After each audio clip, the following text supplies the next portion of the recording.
क्या बनाया है? सर ये गजेंद्र मोक्ष है। अच्छा, गजेंद्र मोक्ष। जी सर, ये जो हाथी है ये 100 साल पानी में रहता कहाँ रहती हैं आप?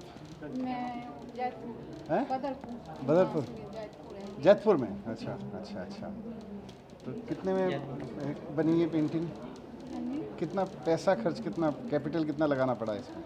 इसके तो कलर उलर का ही लगता है कहीं 10। कितना लगा? 10,000 के करीब। और और कितना इसमें- समय लगा? इसमें 1 महीना लगता है। 1 महीने लगा। और अब मार्केट में कितना मिल जाएगा इसका? लगभग 50,000। 50,000 के करीब मिल जाता है। तो डिमांड है, बिक जाती है? जी अच्छा ये तो पहले बिक जाएंगे मार्केट में जाकर। अच्छा अच्छा, मार्केट में जाते ही बिक जाएगा, तो कॉन्फिडेंट है। हाँ जी। बहुत बढ़िया। ये भी आपका है? ये आपका है? अच्छा, क्या नाम है आपका? सपना का अच्छा, तो बहुत खूबसूरत बनाया है। क्या बोल रहे हैं इसको आप? ये Madhubani Mithila painting tree of life. Tree of life. जी, बहुत पेड़ अच्छा। पर जो पक्षी है तो आपने सीखा बनाना? क्या पढ़ाई की है आपने? नहीं, मैंने सीखा है मनीषा झा। हैं? मनीषा झा से सीखा मैंने। मनीषा झा जी से सीखा है। जी, कब सीखा है? ये मतलब 10 साल हो गए मुझे सीखे हुए। 10 साल से? 10 साल से कर रही हैं? 10 साल से कर रही हूँ। अच्छा, जी, तो कितनी पेंटिंग बना चुकी हैं अब तक? पेंटिंग तो बहुत सारी बनाई हूँ और बिका भी हूँ। लिखा है? हाँ, अभी भी बना रही हूँ। कहाँ रहती हो? ये क्या कहते हैं, ये नोएडा न्यू अशोक नगर। नोएडा में रहती हैं? जी। अच्छा, नमस्कार जी। आप ये बनाती हैं? हाँ, मेरा ये है सर। हाँ। मैं सजनी बनाती हूँ। अच्छा, ये है आपका? हाँ, अच्छा। ये पूरा जो है सो इसमें कहानी है जो हम्म, सर ये सजनी क्राफ्ट है हाँ। और ये डाई सर, क्राफ्ट है। ये जो की लेडी हैं जो इंडिया में बना रही हैं। सर अच्छा। यहाँ जनक जी हल चला रहे हैं। जब अकाल पड़ गया मिथिला में 12 साल का, तो बोले राजा जब हल चलाएंगे तो पानी होगा। आपको कब से आता है ये? ये मैं तो 10-11 साल की थी तब कहाँ से पे बना- थी तब? मिथिला मिथिला बिहार से हैं? हाँ, अच्छा मधुबनी में। अच्छा, यहाँ भी बना रही हैं तब से? हाँ, मैं तो आपने बना और रही लोगों को नहीं सिखाया? वो कर्पूरी देवी ने सिखाए। नहीं, आपने और लोगों को नहीं सिखाया? बहुत कुछ सिखाए हैं। अच्छा। विदेशी बच्चे सबको 22 लड़के सब। हमारी वाली लड़कियों को भी सिखा दो। हाँ, मैं आप बोलिए ना, मैं हाँ। आ जाऊंगी। बिल्कुल, बहुत सारी स्कूलों में मेरे पास लड़कियां हैं जो ये हाँ, करना तब तो चाहती मैं हैं सिखा बच्चे। दूंगी सबको। बहुत बढ़िया। विमोचन वो तमाम कलाकार, उनकी कला, उनकी पहचान, उनका नाम, उनका सफर इस पुस्तक में है, जिसका विमोचन करते माननीय उप मुख्यमंत्री मनीष सिसोदिया जी। इस पुस्तक के लिए, उन कलाकारों के लिए जोरदार तालियां। हम सभी जानते हैं कि कला सिर्फ आनंद या हर्ष और उल्लास का विषय नहीं है, बल्कि समाज को परिवर्तन की ओर उन्मुख करती है। आपके प्रयास सराहनीय हैं और दिल्ली सरकार भी ये जानती है। इसी के साथ शुरुआत करते हैं दिल्ली के सिद्धहस्त शिल्पकारों को राज्य हस्तशिल्प पुरस्कार साल 2018-19 के लिए। आपने एपीजे इंटरनेशनल डिजाइन कार्य में सुजनी कला का प्रदर्शन किया है और प्रशिक्षण भी किया है। जोरदार तालियां श्रीमती मीरा झा के लिए। शानदार, बेहतरीन काम, और आपके काम को दिल्ली सरकार लगातार सराहती है, सम्मानित करती है। बहुत बहुत शुक्रिया आपका श्रीमती मीरा झा। अगला नाम मैं लूंगी श्रीमती सुमित्रा देवी का। आप मंच पर आए, बिहार में आप जन्मी हैं। श्रीमती सुमित्रा देवी को उनकी मधुबनी चित्रकारी में गजेंद्र मोक्ष कलाकृति के लिए साल 2018 हेतु राज्य पुरस्कार से सम्मानित किया जाता है। बहुत बहुत आपका अभिनंदन है श्रीमती सुमित्रा देवी जी, आभार आपका। श्री मुकेश कुमार जी, आप कृपया मंच पर आएं। दिल्ली में आपका जन्म हुआ। वंशानुगत व्यवसाय होने के कारण टेराकोटा की कला अपने पिता से आपने सीखी, जो प्रख्यात शिल्पकार हैं। पिछले 20 सालों से इस कला के माध्यम से आप लगातार समाज को सृजनरत कर रही हैं। श्री मुकेश कुमार को उनकी कला टेराकोटा में साई पाट कलाकृति के लिए साल 2018 के लिए राज्य पुरस्कार से सम्मानित किया जाता है। बहुत बहुत आभार आपका श्री मुकेश कुमार जी। श्री हसन शेख जी को मंच पर आमंत्रित करना चाहूंगी। आप राजस्थान सीकर से आते हैं। वंशानुगत कला होने के कारण लाख कला इन्होंने अपने पिता श्री इकबाल शेख से सीखी है। 15 सालों से इस कला में आप निपुण हैं। श्री हसन शेख को लाख कला में कुतुब मीनार कलाकृति के लिए साल 2018 हेतु राज्य श्रेष्ठता पुरस्कार से सम्मानित किया जा रहा है। बहुत बहुत आभार आपका। अनुरोध करूंगी श्रीमती सपना करना से, आप आए। जन्म आपका बिहार में हुआ, मधुबनी चित्रकारी आप करती हैं। पिछले 10 सालों से अपनी कला का प्रदर्शन आप कर रही हैं। मधुबनी चित्रकारी की कला में ट्री ऑफ लाइफ कलाकृति के लिए साल 2018 के लिए राज्य श्रेष्ठता पुरस्कार से आपको सम्मानित किया जाता है। लेकिन यह सम्मान तब होगा जब आपकी जोरदार तालियां यूं ही गूंजती रहेंगी पूरे सभागार में। बहुत बहुत आभार आपका। आप भी बिहार से आती हैं। मधुबनी चित्रकारी श्रीमती भवानी देवी नेशनल अवार्डी से आपने सीखी है। पिछले 15 सालों से इस कला के व्यवसाय में आप लगातार कार्यरत हैं। शीला देवी को मधुबनी चित्रकारी की कला में चीना मस्तिका कलाकृति के लिए साल 2018 के लिए राज्य श्रेष्ठता पुरस्कार से सम्मानित किया जा रहा है। बहुत बहुत आभार आपका और दिल्ली सरकार की ओर से आपका अभिनंदन। श्री गौरव पाठक जी को मैं आमंत्रित करना चाहूंगी, आप मंच पर आए। दिल्ली में आप जन्मे हैं, कला में रुचि होने के कारण आपने पेपर मेशी सीखी है अपनी माता श्रीमती मधु पाठक जी से। राज्य श्रेष्ठता अवार्डी से सीखी, आप पिछले 10 सालों से इस कला में निपुण हैं। श्री गौरव पाठक को पेपर मेशी में मल्टी गॉड कलाकृति के लिए साल 2018 के लिए राज्य श्रेष्ठता पुरस्कार से सम्मानित किया जा रहा है। बहुत बहुत अभिनंदन आपका दिल्ली सरकार की ओर से, माननीय डिप्टी सीएम की ओर से पुरस्कृत होना भी किसी गौरव से कम नहीं। बहुत आभार। अगला क्रम श्री मनीष शर्मा जी, आप मंच पर आए। दिल्ली में आप जन्मे, कला में रुचि होने के कारण अपने ये पेपर मेशी की कला स्वयं सीखी। पिछले 10 सालों से इस कला में आप कार्यरत हैं। श्री मनीष शर्मा को पेपर मेशी में राम दरबार कलाकृति के लिए साल 2018 के लिए राज्य श्रेष्ठता पुरस्कार से सम्मानित किया जा रहा है। बहुत बहुत आभार। अब state awards for the year 2019 और इस क्रम में सबसे पहले नाम श्री दीपांशु शर्मा जी का। आप मंच पर आए। दीपांशु, दिल्ली में आपका जन्म हुआ और वंशानुगत शिल्प होने के कारण इन्होंने अपने दादाजी श्री जगदीश प्रसाद शिल्प गुरु से धातु शिल्प का कार्य सीखा है। पिछले 5 सालों से इस कला में आप निपुण हैं। श्री दीपांशु वर्मा को धातु शिल्प में तांबे के बर्तन और मटका कलाकृति के लिए साल 2019 हेतु राज्य पुरस्कार से सम्मानित किया जा रहा है। बहुत बहुत आपको शुभकामनाएं। और गुजारिश श्रीमती ऋतु संगल जी, आप मंच पर आए। प्रयागराज में आप जन्मी हैं, यूपी से आती हैं। तंजौर पेंटिंग की कला अपने गुरु श्रीमती बाला मित्तल से आपने सीखी। 30 वर्षों से अपनी कला का मुजाहिरा आप पेश कर रही हैं। आपने अपनी विलक्षण प्रतिभा, उपलब्धियों और योगदानों के लिए इंदिरा गांधी प्रियदर्शनी पुरस्कार 2003 प्राप्त किया है। 2019 हेतु राज्य पुरस्कार से आपको सम्मानित होने का मौका मिल रहा है। बहुत बहुत आभार आपका। अगला अनुरोध श्री अमित धवन जी, आप आए। दिल्ली में आप जन्मे हैं, वंशानुगत व्यवसाय होने के कारण लकड़ी पर जड़ाऊ कला अपने पिता श्री ओमकार धवन से आपने सीखी है, जो शिल्प गुरु से सम्मानित हैं। पिछले 24 सालों से इस कला के व्यवसाय में आप काम करते हैं। श्री अमित धवन को लकड़ी पर जड़ाऊ कला में बॉक्स कलाकृति के लिए साल 2019 हेतु राज्य पुरस्कार से सम्मानित किया जा रहा है। बहुत बहुत अभिनंदन आपका भी। अगला नाम श्रीमती पूनम जी का, आप दिल्ली से हैं, दिल्ली में जन्मी हैं। कृत्रिम आभूषण की कला अपने गुरु श्री हरीश से आपने सीखी है। पिछले 8 वर्षों से इस कला के व्यवसाय में आप कार्यरत हैं। श्रीमती पूनम को कृत्रिम आभूषण कला में नेकलेस कलाकृति के लिए साल 2019 हेतु राज्य श्रेष्ठता पुरस्कार से सम्मानित किया जा रहा है। और डिप्टी सीएम बहुत मुस्कुराते हुए इन कलाकारों की हौसला अफजाई करते हैं और उनकी मुस्कुराहट से निश्चित तौर पर जो कलाकार हैं उनकी हौसला अफजाई होती है। पद्मा खरे जी, आप मंच पर आए। दिल्ली में आप जन्मी, कला में आपकी रुचि रही। गुड़िया बनाने की कला में आप माहिर हैं। स्वर्गीय श्रीमती रमा देवी सीखी से आपने ये कला सीखी है। 35 सालों से इस कला के व्यवसाय में आप कार्यरत हैं। श्रीमती पद्मा खरे को गुड़िया बनाने की कला में डांडिया गुड़िया की जोड़ी और कालबेलिया गुड़िया कलाकृति के लिए साल 2019 के लिए राज्य श्रेष्ठता पुरस्कार से सम्मानित किया जा रहा है। श्री विकी जी, आप आए मंच पर। दिल्ली में आपका जन्म हुआ, कला में रुचि होने के कारण आपने कठपुतली कला अपनी माता जी श्रीमती गीता देवी से सीखी। पिछले 20 सालों से आप लगातार इस कला में निपुण हैं। 2019 के लिए श्री विकी को राज्य श्रेष्ठता पुरस्कार से सम्मानित किया जा रहा है और बहुत आभार आपका। अगला क्रम श्रीमती रजनी किरण झा, आपसे अनुरोध करूंगी कि आप मंच पर आए। आप मध्य प्रदेश में जन्मी, आपने मधुबनी चित्रकारी श्रीमती त्रिवेणी झा से सीखी। दिल्ली में सन 1992 से आकर बस गई। पिछले 37 वर्षों से मधुबनी पेंटिंग के व्यवसाय में आप लगातार कार्यरत हैं। मधुबनी चित्रकारी की कला में श्रृंगार और शक्ति स्वरूप कलाकृति के लिए साल 2019 के लिए राज्य श्रेष्ठता पुरस्कार से आपको सम्मानित किया जा रहा है। बहुत बहुत आपका भी आभार। और अगला क्रम श्रीमती रामदेवी जी, आप भी मंच पर आए। दिल्ली में आपका जन्म हुआ, कला में रुचि आपकी है और पेपर मेशी की कला अपनी माता स्वर्गीय श्रीमती भगवती देवी से आपने सीखी। पिछले 20 सालों से इस कला में आप माहिर हैं, निपुण हैं। श्रीमती रामवती जी को पेपर मेशी में जयपुरी गुड़िया कलाकृति के लिए साल 2019 के लिए राज्य श्रेष्ठता पुरस्कार से सम्मानित किया जाता है। तो ये तमाम वो कलाकार जिनकी कला को पहचाना दिल्ली सरकार ने, उनको एक मंच दिया, एक प्लेटफॉर्म दिया, उनकी कला को सराहते हुए उन्हें सम्मानित आज किया गया। बहुत बहुत आभार आप सभी। मैं बहुत ही आदर पूर्वक निवेदन करूंगी माननीय उप मुख्यमंत्री मनीष सिसोदिया जी से, आपको हम सुनने का इंतजार कर रहे हैं। आपका प्रेरणादायी उद्बोधन के लिए बहुत जोरदार तालियां डिप्टी सीएम के लिए।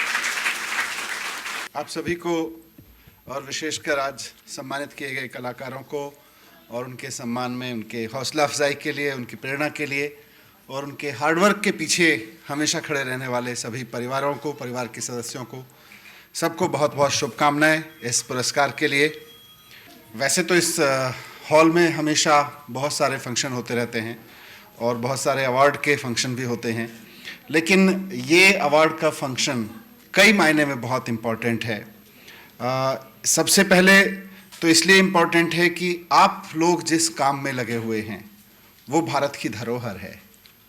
और मैं जब बाहर आप सब लोगों के बीच बात कर रहा था, यहाँ भी ब्रीफली जो समझ रहा था कुछ लोगों से, ये अच्छी चीज़ है कि ये आपको किसी यूनिवर्सिटी से डिग्री के तहत नहीं मिली हुई है।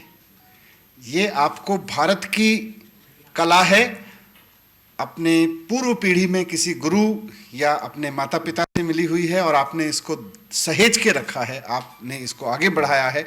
इसके लिए मैं आपको बहुत बहुत बधाई देना चाहता हूँ, क्योंकि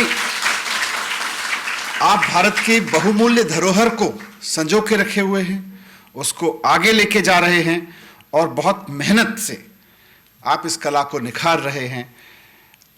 और सिर्फ निखार नहीं रहे हैं, सिर्फ कला को आगे नहीं ले जा रहे हैं, बल्कि एक देशवासी होने के नाते मुझे इस बात पे भी गर्व है कि आप देश में निर्यात में भी बढ़ावा दे रहे हैं। आप देश को विदेशी डॉलर लाने में मदद कर रहे हैं। आपके काम की बदौलत आज हमें दुनिया भर से विदेशी डॉलर मिल रहे हैं। ये भी ठीक है कि आज आईटी का ज़माना है। आज हम अपने लड़के को, लड़की को एक कंप्यूटर इंजीनियर बनाते हैं, सॉफ्टवेयर इंजीनियर बनाते हैं और उसके बाद में वो अमेरिका की किसी कंपनी में नौकरी करता है, जापान, यूरोप की किसी कंपनी में नौकरी करता है। वहाँ से वो 10 लाख, 50 लाख, 20 लाख रुपए कमाता है और फिर हमारे देश में घर में वापस भेजता है, तो देश के रूप में डॉलर आते हैं। कोई आदमी, वही लड़का लड़की दिल्ली में, बेंगलोर में, गुड़गांव में रह के कोई सॉफ्टवेयर बनाता है, उस सॉफ्टवेयर को बेचता है तो हमको डॉलर आते हैं। और हमारा एक कलाकार एक पेंटिंग बनाता है, एक आर्ट का कोई प्रोडक्ट बनाता है, उसको बेचना है तो भी डॉलर आते हैं। और हम चाहे जो बात करें, लेकिन विदेशी मुद्रा का होना, जो विदेश से पैसा आता है, एक्सपोर्ट का ज़्यादा होना किसी भी इकोनॉमी के लिए बहुत शानदार होता है, बहुत ज़रूरी होता है। इसलिए आप उस इकोनॉमी में योगदान दे रहे हैं। आप सिर्फ ये नहीं है मेरे लिए कि आप अच्छे कलाकार हैं, आप भारत की धरोहर को आगे ले जा रहे हैं, लेकिन आप एक्सपोर्ट को बढ़ा रहे हैं। आपका रोल, आपका योगदान, इसीलिए इंडस्ट्री डिपार्टमेंट के लिए हमारे लिए आपका योगदान इसलिए बहुत महत्वपूर्ण है क्योंकि आप एक्सपोर्ट को आगे बढ़ा रहे हैं। और मैं उम्मीद करता हूं कि आपसे प्रेरणा लेकर, आप सब और आपसे प्रेरणा लेकर हमारे और भी कलाकार हमारी इस धरोहर को आगे बढ़ाने पे काम करेंगे और इसी तरह खरे उतरेंगे जैसे आप खरे उतरे हुए हैं। आज इंटरनेशनल मार्केट को हम देखें तो बहुत बड़ा कंपटीशन है, हर जगह बड़ा कंपटीशन है, तो इसमें भी है, आपके काम में भी कंपटीशन है। तो इसके लिए और मेहनत चाहिए और इनोवेटिव आइडियाज़ चाहिए और सबको कलेक्टिव मिलके करना पड़ेगा। दिल्ली के बारे में मैं बात करूं तो दिल्ली का स्थान देश में आर्ट एंड क्राफ्ट में बहुत ऊंचा है। और क्यों ऊंचा है? क्योंकि आप देश के किसी भी कोने में जाएंगे, आप साउथ में जाएंगे तो नॉर्थ की आर्ट के बारे में उनकी राय डिफरेंट होंगी, लेकिन वो बोलेंगे हमारी साउथ की बहुत बढ़िया है। आप मधुबनी में जाएंगे, वहाँ कहेंगे मधुबनी सबसे शानदार है। आप कश्मीर में जाएंगे, वो बोलेंगे साहब कश्मीर की बहुत शानदार होती है। आप गुजरात, राजस्थान में जाएंगे, बोलेंगे यहाँ तो हमारा बड़ा शानदार होता है। बंगाल में जाएंगे तो वहाँ बोलेंगे, लेकिन जब दिल्ली में आएंगे तो सबका शानदार होता है। तो दिल्ली की ये ताकत है कि दिल्ली की मधुबनी भी उतनी ही है जितनी साउथ की साड़ियाँ हैं।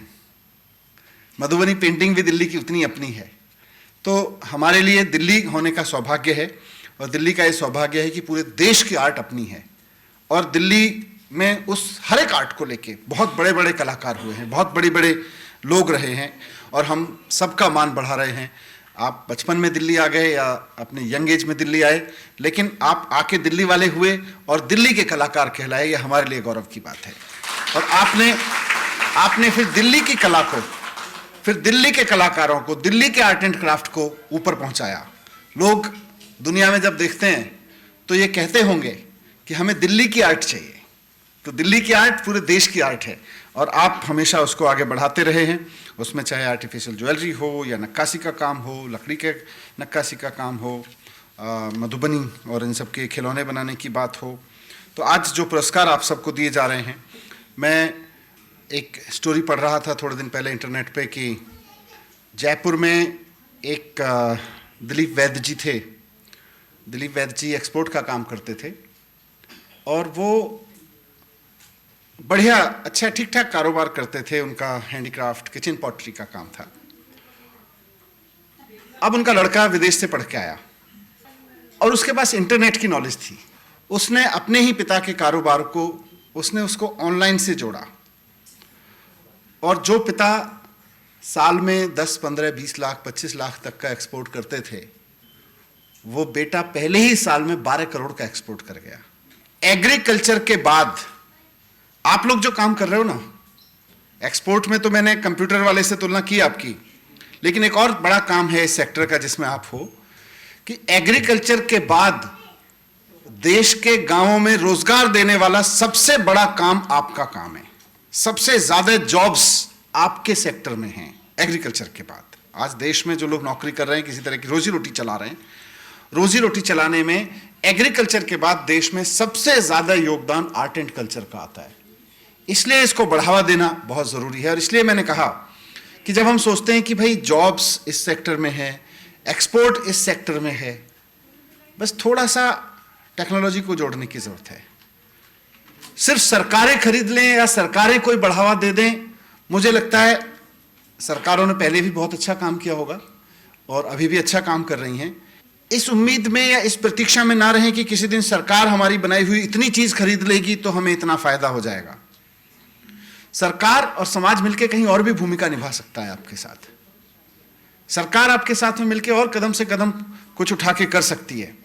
आपके पास में नॉलेज है, ट्रेडिशनल नॉलेज है, आपके पास आइडियाज हैं। आज समाज में इंटरनेट उपलब्ध है, परिस्थितियां, अपॉर्चुनिटीज उपलब्ध हैं। हम मिलकर कुछ ऐसा माहौल बना सकते हैं जिससे सरकार के ऊपर भी ये ना हो कि भाई बर्डन पड़े, लेकिन आपका काम भी उस तरह से आगे बढ़ जाए। इसीलिए मैंने दिलीप वैद्य जी और उनके बेटे आयुष वैद्य का एग्जाम्पल दिया कि सरकार ने तो कुछ नहीं किया ना, उसमें उनका लड़का पढ़ के आया, उसने कहा पापा आप ये काम करते हो, उसने उठाया, पापा के बिजनेस को समझा, पापा के काम को समझा, उसको इंटरनेट से जोड़ा, इंटरनेशनल मार्केट को देखा, जहां 20-25 लाख का एक्सपोर्ट करते थे उन सबसे कांटेक्ट किया होगा, समझा होगा, उन जैसे और लोगों से कांटेक्ट किया होगा और एक ही साल में 12 करोड़ का एक्सपोर्ट कर दिया। सरकार की कोई भूमिका थी इसमें? तो हमें किसी आइडिया पर काम करना पड़ेगा, किसी आइडिया को समझ के, सोच समझ के आगे बढ़ाना पड़ेगा। आज दिल्ली में या देश में कहीं कोई बड़ा आर्ट एंड क्राफ्ट का मेला लगता है, पोटेंशियल समझिए कि आप जहां खड़े हैं और आप जो कर रहे हैं, आर्ट एंड क्राफ्ट का नेशनल लेवल का मेला जब लगता है तो 10,000 लोग विदेशों से केवल और केवल आर्ट एंड क्राफ्ट की शॉपिंग करने के लिए आते हैं। 10,000 लोग। आप में उतने टूरिज्म में भी पता नहीं आते होंगे कि नहीं आते होंगे। कुतुब मीनार देखने पता नहीं कितने लोग आएंगे, लेकिन लाख की बनी हुई कुतुब मीनार खरीदने के लिए देखो कितने लोग आ सकते हैं। पोटेंशियल देखो आप आपके काम में। दुनिया के किसी भी कोने में बैठा हुआ आर्ट एंड क्राफ्ट का प्रेमी जब उसको पता चलता है कि इंडिया में कोई मेला लग रहा है तो वो भागता है, टिकट खर्च करके, महंगे महंगे टिकट खर्च करके इधर आता है, रहता है किसी होटल में और फिर आपका कोई प्रोडक्ट खरीद के ले जाता है, ऑनलाइन ऑर्डर करके ले जाता है और फिर जब वो लेके जाता है तो 4 और ऑर्डर उसके बहाने से आते हैं। तो आप सोचिए कितना पोटेंशियल है। इसको टेक्नोलॉजी से जोड़ना बहुत जरूरी है। सरकार आपको टेक्नोलॉजी से जोड़ने में बहुत मदद कर सकती है। सरकार से ये मत कहिए कि भाई हमने ये बनाया, ये खरीद लो, पिछले साल 1 खरीदा था, इस बार 10 खरीद लो। वहां सरकार की सीमा है, हर एक सरकार की एक सीमा होगी। लेकिन हम और आप मिलके अगर लग जाएं और भिड़ जाएं पागलों की तरह से, तो मुझे लगता है दुनिया भर के लोग जो खरीदना चाहते हैं उनको प्लेटफॉर्म पे ला सकते हैं, उनको इकट्ठा करके ला सकते हैं।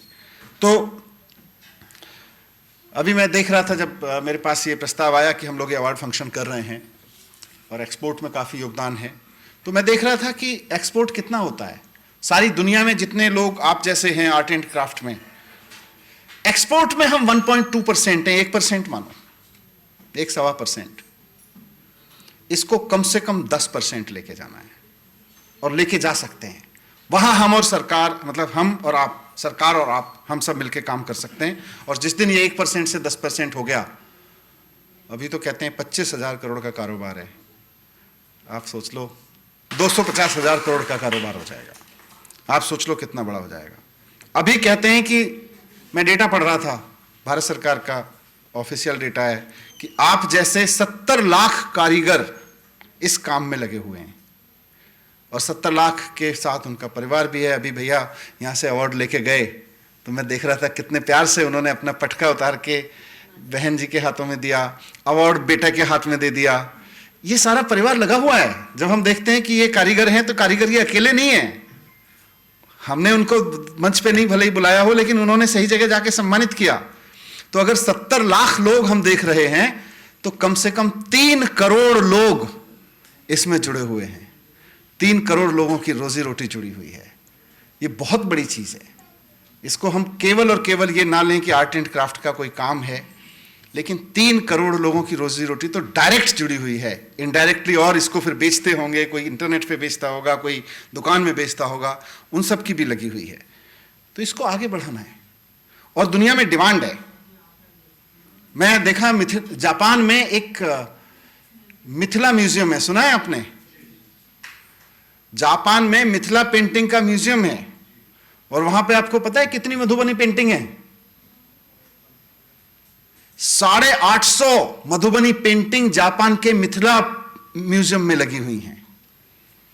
ब्रिटिश म्यूजियम दुनिया के सबसे बड़े म्यूजियम्स में से एक माना जाता है, आर्ट के म्यूजियम में से। ब्रिटेन के म्यूजियम में, जो ब्रिटिश म्यूजियम है, उसमें साउथ इंडिया की 1000 पेंटिंग्स लगी हुई हैं। सारी दुनिया के लोग आके देखते हैं और फिर देखते हैं तो उनको लगता है ढूंढो कहां है ये लोग। उस वक्त हम कहीं इंटरनेट पे होने चाहिए, उस वक्त कहीं हम ऑनलाइन उपलब्ध होने चाहिए, उस वक्त उसको लगे कि यार ये पेंटिंग, जापान में बैठ के किसी को लगे मिथिला पेंटिंग कहाँ है भाई, वो फोटो खींचे या उसको देखे तो तुरंत हम आ जाने चाहिए, भाई यहाँ है, दिल्ली से खरीदो या इंडिया से खरीदो, हमारे इस मिथिला आर्टिस्ट, मैथिली आर्टिस्ट से खरीदो। तो वहाँ हमको जाना है। मुझे बहुत खुशी है कि हमारी अगली पीढ़ी भी इसको लेके चल रही है। आप में से मैंने कई लोगों से पूछा आपके बच्चे कर रहे हैं कि नहीं कर रहे, आप आगे सिखा रही हैं कि नहीं सिखा रही हैं। बहन ने मुझको बोला कि आप बताइएगा मुझको, मैं लड़कियों को सिखाऊंगी, हमारे स्कूल में इतनी सारी लड़कियां हैं। अभी हमने, पता नहीं आप में से कितने लोगों ने ध्यान दिया होगा, पिछले साल एक प्रोग्राम शुरू किया था, उसका नाम था बिजनेस ब्लास्टर, टीवी पे भी आता था। बिजनेस ब्लास्टर में हमने दिल्ली में 11वीं 12वीं में पढ़ने वाले बच्चों को कहा कि भाई हम ये चाहते हैं आपके अंदर बिजनेसमैन पैदा हो, बिजनेस वुमेन पैदा हो। अभी आप खड़े होते हो, डिग्री लेके नौकरी की लाइन में लग जाते हो, फिर कहते हो नौकरी नहीं मिल रही। अगर सारे लड़के लड़कियां स्कूल और कॉलेजेस से पढ़ पढ़ के नौकरी ढूंढने निकलेंगे तो फिर नौकरी देगा कौन? बड़ा सवाल है ना। ये अगर सारे के सारे नौकरी मांगने निकलेंगे तो नौकरी देने वाले कहां से आएंगे? तो इसलिए हमने शुरुआत कुछ और सोच के की थी कि हमने सोचा हम अपने बच्चों के अंदर ये भाव डालते हैं कि भाई हम नौकरी मांगने वाला नहीं, नौकरी देने वाला बनेंगे। और हम बड़े होकर नौकरी मांगने वाले नहीं बनेंगे, हम तो नौकरी देंगे ताकि लोग हमसे आके नौकरी लें। इस भाव से हमने एक प्रोग्राम शुरू किया, बिजनेस ब्लास्टर।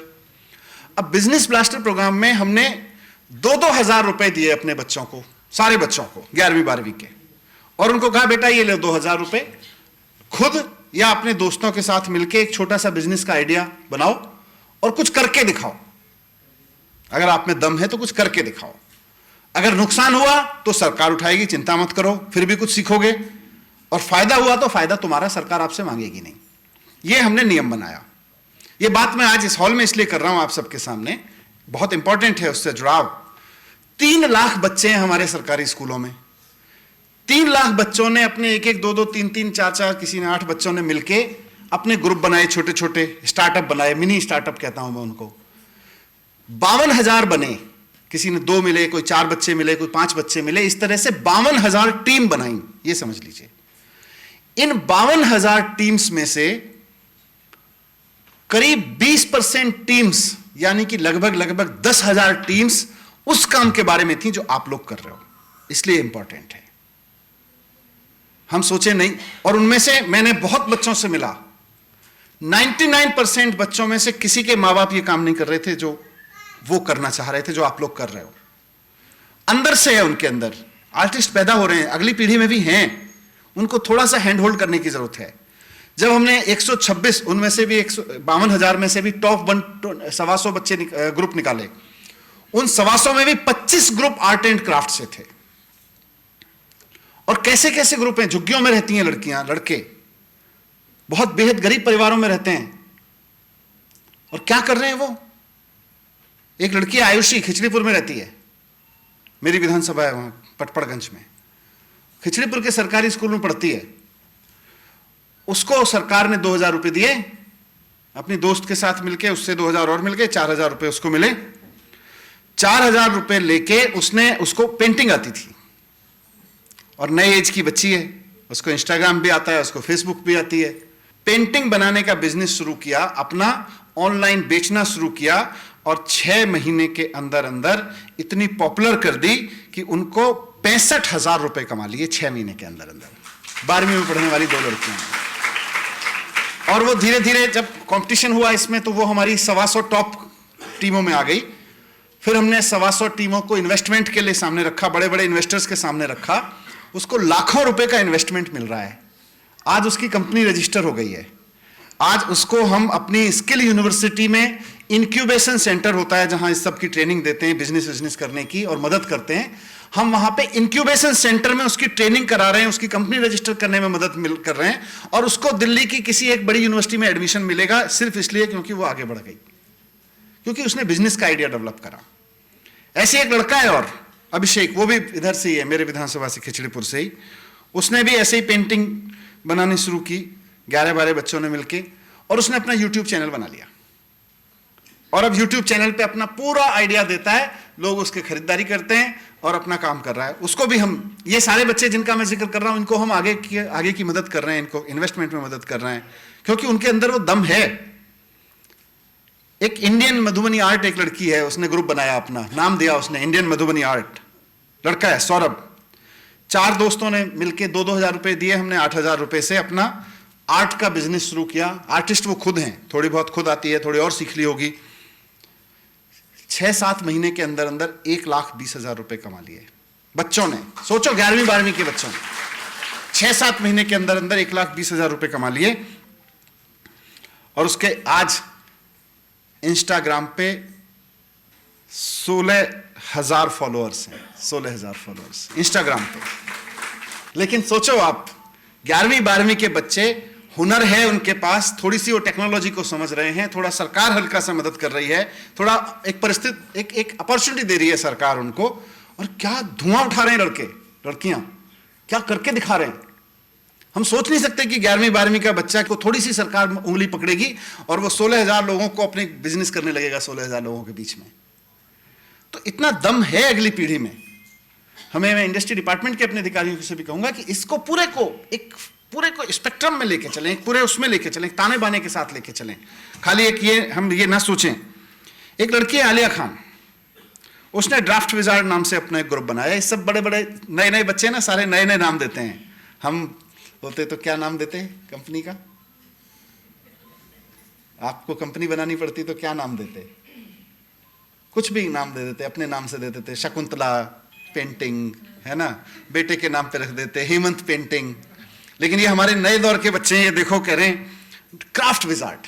अच्छा, नया नया सोच के आ रहे हैं। इसने क्राफ्ट विजार्ड बनाया आलिया खान ने। और एल्यूमिनियम का जो तार होता है ना, आप में से भी कुछ लोग करते होंगे, एल्यूमिनियम का तार मार्केट से लेके उसके सुंदर सुंदर छोटे छोटे कलरफुल पीस बनाने शुरू कर दिए। और इन्होंने 6 दोस्तों ने मिलकर अपने ये कंपनी शुरू की। 12,000 रुपए सरकार से मिले इनको 2-2 रुपए के रूप में, और 65,000 तो कमा चुके हैं और 600 ऑर्डर इनके हो चुके हैं। ये लेटेस्ट है। ये 11वीं-12वीं के बच्चे हैं जिन पे हम कहते हैं पढ़ो, 98 नंबर नहीं आए तो एडमिशन नहीं होगा। हम फालतू में इनको नंबरों के चक्कर में डाल रहे हैं, इनमें कुछ और है। आप देखो ये बच्चे डॉलर्स लाएंगे, आप देखो ये बच्चे नौकरियां क्रिएट करेंगे। हमको बस अपना इस पीढ़ी का, हमारी और आपकी पीढ़ी का विजन चेंज करना है। ये नौकरियां देने वाली लाइन में लगने वाले बच्चे हैं और आपके फील्ड से हैं, आपके आर्ट एंड क्राफ्ट के फील्ड से हैं। एक लड़का है विश्वास, हाँ विश्वास, आपका नाम भी विश्वास है। विश्वास एक लड़का है, ऐसे ही किसी गरीब परिवार से आता है, हमारे स्कूल में पढ़ता है, 11वीं 12वीं में है। वो कंस्ट्रक्शन साइट पे देखते हैं ना, बिजली की जब फिटिंग करते हैं तो उसके पीवीसी के तार, वो जो पाइप होते हैं वो लगते हैं जिसमें तार घुसाते हैं, वो काट काट के फेंक देते हैं, हमारे लिए तो वेस्ट हैं। इस लड़के ने वहां से वो पीवीसी के पाइप उठा के बांसुरी बनाना शुरू किया, पीवीसी के पाइप की। गरीब परिवार से पैसे नहीं है खरीदने के लिए, सरकार ने कुछ पैसे दिए तो उसको कुछ मार्केटिंग में यूज कर लिया उसने, सरकार ने जो उनको पैसे दिए, और आज वो पीवीसी के पाइप की बांसुरी ट्यून कर करके बना रहा है। उसका कहना है, मैं बांसुरी के क्षेत्र में थोड़ा गरीब हूं, बांसुरी की नॉलेज में, उसका कहना है कि जो बांस की बांसुरी होती है उसमें फंगस लग जाता है अल्टीमेटली, और वो बहुत लंबी लाइफ नहीं होती, और बांस की बांसुरी बहुत महंगी होती है। बोला हम पीवीसी के पाइप को, छोटे वाले पाइप को, पतले वाले पाइप को ट्यून करके बांसुरी बना सकते हैं, और देखो फिर कितनी बढ़िया धुन बजेगी।